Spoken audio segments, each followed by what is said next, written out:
Is that a bizarre angle? A little disorienting, yeah? Hey, what's up, folks? It's time for a School for Evil tip from the one and only Kevin Chaos. Now, in this video, first a disclaimer.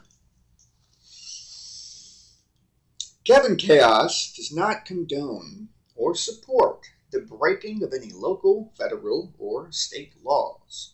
This video is purely for informational, educational, survival, and amusement purposes. Do not attempt to do this at home, kids. That having been said, you're about to learn how to unlock any lock in America under $80, unless you're paying $80 or more for your lock on average. It can all be opened with a single key. And you're going to learn how to do that here and how to make your own at home for $1.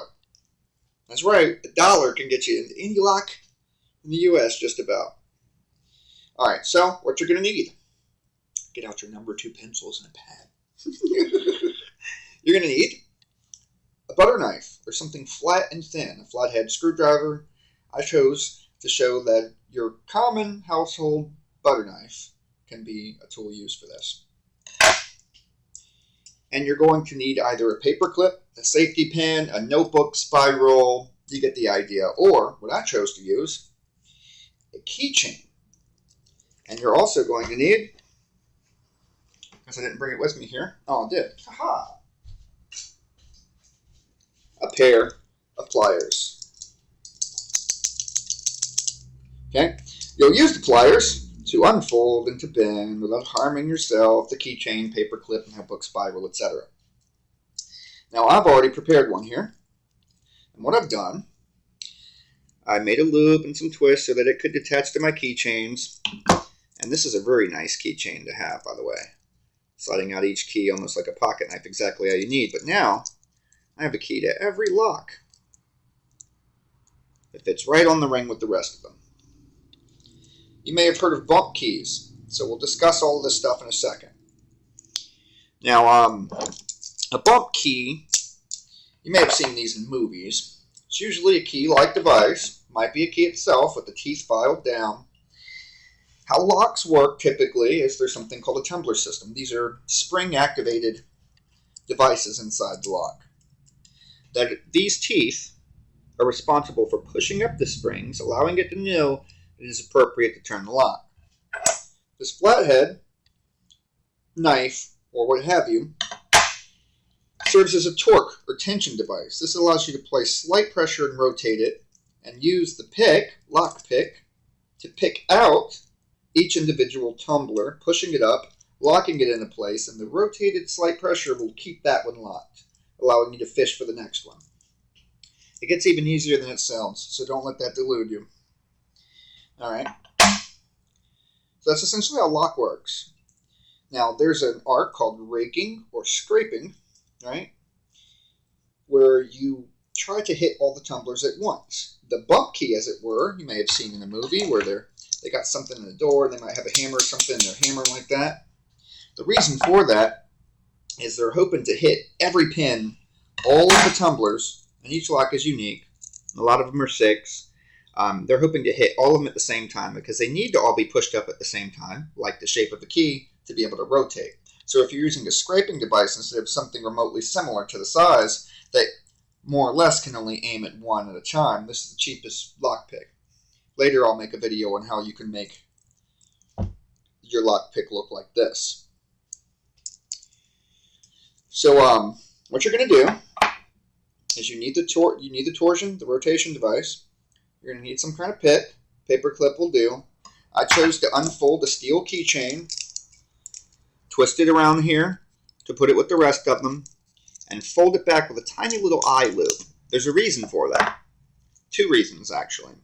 This tiny little loop on the end allows you to unlock simple locks like diary locks and things that don't really have a great system, while also being rounded and smooth doesn't leave evidence of lock picking. It's not going to leave a bunch of scrape marks compared to if you just broke it off at the end. I chose to make this in a curved forward position, which allows my finger to just rest here and have easy access. And now I'm going to show you how it works. Once again, I do not condone or support the breaking of any local, federal, or state laws. If you're picking a lock, it should be your own. But maybe you lost your keys. Maybe you need a way back into something. This will help you with that. Now, here is a very common thermostat type device. Let's see here. There we go. Okay. Now what I'm going to do, this is the keyhole, naturally. Shouldn't have to explain that. Okay, I'm going to place this in here, allowing a slight pressure for the rotation. And I'm going to place the lockpick in right next to it. That's why you have to have something thin and small for the raking device. Okay, and I can push it to either side. You might find one is easier. You might find you need to turn it around if you don't already know the shape of the lock. I'm going to apply a slight pressure. You'll notice I already got it turned a little bit. You hear that clicking noise? That means I'm hitting each individual spring. Now I can choose to do this really fast, or I can choose to knock out each individual pin. And as you can see, literally within a few seconds, it's unlocked. Now, that was trying to press in each individual spot. Now, it should be known, you don't want to make a habit out of this, because you can damage the tumbler system, making it easier and easier to pick, or obvious that it once was picked. But were you to do the scraping method, it might look a little something like this.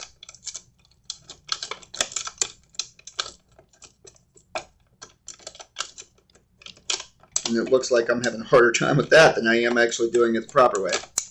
Boom. You see how I did that and it came down once I finally had it in the right position? Let's do it again.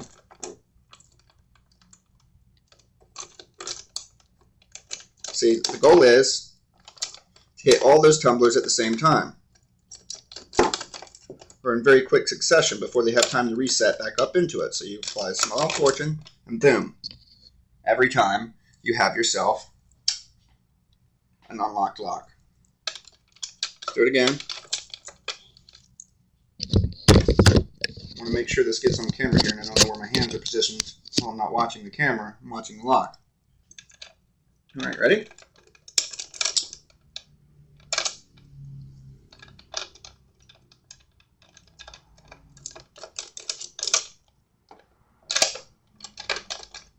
There you go. And that's how you pick any lock under $80 with a paper clip, a notebook spiral, or a keychain, and something flat, like a screwdriver or a pocket knife. I even have, though this isn't, I would like something ideal like this, but it's actually a little too thick to slide in with your lockpick. But this, by Swiss Tech, is a really sweet device. Was a really sweet device, just kidding. It's still in perfect shape. Come on, Butterfingers. This, by Swiss Tech,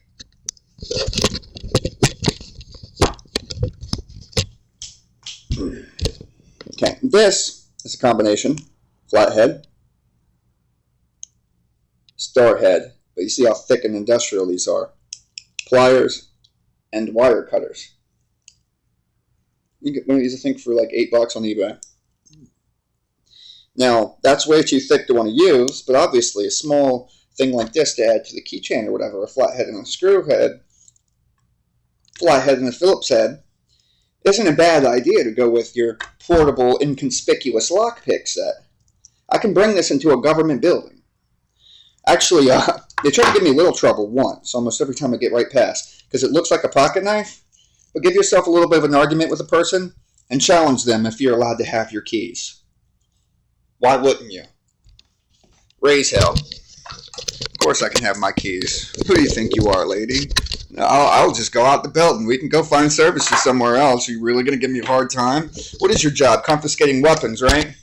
All right, then. Granted, if they understood this was a lockpick instead of just a paperclip, which is what I would describe it, and I have a paperclip, they don't... I mean, who the hell knows that this is a lockpick? And even if they did, you know, it's still not a weapon. That's usually not an item listed on one of those signs, you know what I'm saying? So you could bring this into a courtroom if you wanted. Anyway, not that I recommend any breaking of any local, federal, or state laws, but I carry pocket knives and lockpicks with me at all times. You never know. You just never know. All right, I hope you enjoyed this video. I'm Kevin Chaos, creator of kevinsportal.com, of School for Evil, and so many other projects all over the place. Enjoy!